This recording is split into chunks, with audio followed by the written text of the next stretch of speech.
Everyone, greetings of the day. कल हमने footprints without feet इस लेसन की समरी की थी। आज हम इसके ऐसे टाइप क्वेश्चन आंसर्स करेंगे। फर्स्ट क्वेश्चन है, what makes you think that Griffin was a lawless person. क्या आपको ऐसा क्यों लगता है, मतलब किस वजह से आप ऐसा सोचते हो कि ग्रिफिन एक लॉलेस पर्सन था। लॉलेस मतलब जो लॉ को नहीं मानता, कानून को नहीं मानता, या फिर आप इसको हिंदी में कह सकते हो स्वेच्छाचारी व्यक्ति। ठीक है, मतलब अपनी मनमानी करने वाला। इसका आंसर है, Griffin set fire to his landlord's house. Griffin जो है वो अपने लैंडलॉर्ड यानी मकान मालिक के घर पर आग लगा देता है। To escape being caught. Escape होता है किसी चीज़ से बचकर निकलना, तो पकड़े जाने से बचने के लिए he took off clothes and became invisible. वो अपने कपड़े उतार देता है और इनविजिबल हो जाता है। It was very cold. बहुत ठंड थी। He entered a big store. वो एक बड़े से स्टोर के अंदर जाता है। He stole food and clothes. और वहाँ से वो कपड़े और खाना चुराता है। Then he went to another shop. उसके बाद वो किसी दूसरी शॉप पर जाता है। He stole things as well as money. और वहाँ से वो चीज़ें चुराता है और पैसे भी चुराता है। He hit shopkeeper and ran away. और वहाँ उस शॉपकीपर को मार के वो वहाँ से भाग जाता है। Then he went to a village. उसके बाद वो एक गांव में चला जाता है जिसका नाम था Iping. There he stole money from a clergyman's house. और वहाँ वो एक क्लर्जी मैन यानी पादरी के घर से पैसे चुराता है।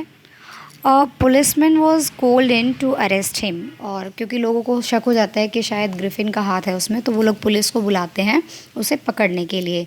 Now Griffin took off his clothes. और जब वो पुलिसमैन उसको पकड़ने के लिए आता है तो वो क्या करता है, अपने कपड़े उतार देता है। यहाँ पर डबल एफ लगा लेना भाई, ठीक है। तो वो अपने कपड़े उतार देता है, किस लिए? इनविजिबल होने के लिए। He became invisible. वो इनविजिबल हो जाता है यानी अदृश्य हो जाता है। He gave invisible blows to anyone who tried to catch him. जो भी उसे पकड़ने आता था वो उन्हें इनविजिबल ब्लॉज यानी कि दिखाई नहीं दे रहा था, और उनको क्या करता है, वो उन सभी को घूंसे मारता है। He hit the constable with unseen blows. और इसी तरह से जो कॉन्स्टेबल था वो उसे भी घूंसे मारता है। The constable fell down unconscious. और जो कॉन्स्टेबल है वो बेहोश होकर के गिर जाता है। All this shows that Griffin was a lawless person. और इन सब बातों से पता चलता है कि ग्रिफिन जो है वो एक लॉलेस पर्सन था।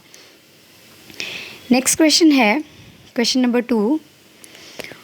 What was the curious episode that took place in the clergyman's house. के क्या अजीब सा एपिसोड, मतलब क्या अजीब सी घटना हुई थी क्लर्जीमैन के घर पे। क्यूरियस मतलब हैरान कर देने वाली या अजीब, ठीक है।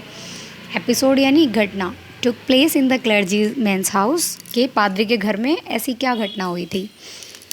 देखो ये क्वेश्चन इस तरह से भी आ सकता है, how did Griffin steal money from the clergyman's house.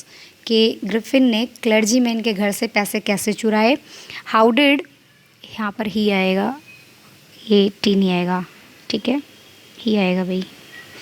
How did he escape arrest. और उसने जो है अपने आप को अरेस्ट होने से कैसे बचाया। या फिर ये क्वेश्चन इस तरह से भी आ सकता है, describe Griffin's activity in the village of Iping. कि इपिंग गांव में ग्रिफिन ने क्या क्या किया, ठीक है, उन घटनाओं का वर्णन कीजिए। इसका आंसर है, Griffin took off his clothes and became invisible. Griffin अपने कपड़े उतारता है और इनविजिबल हो जाता है। Then he entered the clergyman's room. उसके बाद वो क्लर्जीमैन के कमरे में घुसता है। And stole money. और वहाँ से पैसे चुराता है। The clergyman and his wife heard the clink of money. Clergyman और उसकी जो वाइफ है, क्लिंक होता है किसी चीज़ की छनछनाहट या खनखनाहट, ठीक है, तो वो पैसों की छनछनाहट सुनती है, जैसे सिक्के हम उठाते हैं तो उनसे आवाज़ आती है। But when they enter the room, लेकिन जब वो कमरे के अंदर गए, they found no one there. उन्हें वहाँ कोई नहीं मिला, मतलब उन्हें आवाज़ तो सुनाई दी पैसों की, लेकिन वहाँ कोई मिला नहीं। They search the whole room. उन्होंने पूरा कमरा सर्च किया, तलाशी ली। But there was no sign of anybody. लेकिन वहाँ किसी के होने का कोई चिन्ह नहीं था। Still the desk had been open. लेकिन फिर भी जो उनका डेस्क था वो खुला हुआ था। And the money was missing. और जो पैसे थे वो गायब थे। Every one suspected that. सभी को ये शक हुआ, the scientist had a hand in this theft. सभी को ये शक हुआ कि उस साइंटिस्ट का हाथ होगा इस चोरी में। A policeman was called in to arrest Griffin. इसके बाद एक पुलिसमैन को बुलाया जाता है ग्रिफिन को पकड़ने के लिए, क्योंकि उन्हें शक हो जाता है ग्रिफिन पे। Griffin took off his clothes, Griffin फिर से अपने कपड़े उतार देता है और जो उसने बैंडेजेस वगैरह सब पहन रखे होते हैं सब उतार देता है। ही बिकेम इनविजिबल, और वो इनविजिबल हो जाता है। He gave blows to anyone who tried to catch him, जो भी उसे पकड़ने आता था वो उन्हें मुक्के मारता था।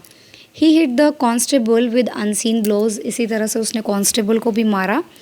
The constable fell down unconscious, unconscious होता है बेहोश हो जाना, होश में ना रहना, तो उसके बाद कॉन्स्टेबल जो है वो बेहोश होकर गिर जाता है। दस Griffin escape from the village, और इस तरह से वो वहाँ से गांव से बचकर भाग जाता है। नेक्स्ट क्वेश्चन है question number 3। What did Griffin do inside a big London store. जब वो स्टार्टिंग में इनविजिबल होता है तो लंदन स्टोर में जाता है ना, तो वहाँ उसने क्या क्या किया वो हमें बताना है। It was very cold and Griffin was without clothes, बहुत ठंड थी और ग्रिफिन ने कपड़े नहीं पहने हुए थे। To save himself from the cold, और ख़ुद को ठंड से बचाने के लिए he entered a big store, वो एक बड़े से स्टोर में चला जाता है। ही वॉज इनविजिबल, वो दिखाई नहीं दे रहा था क्योंकि उसने वो ड्रग खा ली थी ना। All went away after the store was closed, और जब वो स्टोर बंद हो जाता है तो सभी वहाँ से चले जाते हैं। ही स्टोल सम क्लोथ्स, उसने कुछ कपड़े चुराए, एंड वोर दैम, और उन्हें पहन लिया। Then he went into the kitchen, उसके बाद वो किचन में जाता है ऑफ द स्टोर, उस स्टोर के। There he had meat, sweets, coffee and wine, और वहाँ पर वो मीट खाता है, स्वीट्स खाता है, कॉफ़ी और वाइन पीता है। Now he lay down to sleep on a pile of quilts, और उसके बाद वो रजाइयों के एक ढेर के ऊपर सो जाता है। When the store was opened, और जब सुबह स्टोर को खोला जाता है in the morning, he was seen sleeping there, तो उसे वहाँ पर सोते हुए देखा जाता है। Man in the store tried to catch him, और जो लोग उस स्टोर में थे वो उसे पकड़ने की कोशिश करते हैं, but he was able to escape, लेकिन वो वहाँ से भाग जाता है, अपने कपड़े उतार के फिर से गायब हो जाता है और भाग जाता है।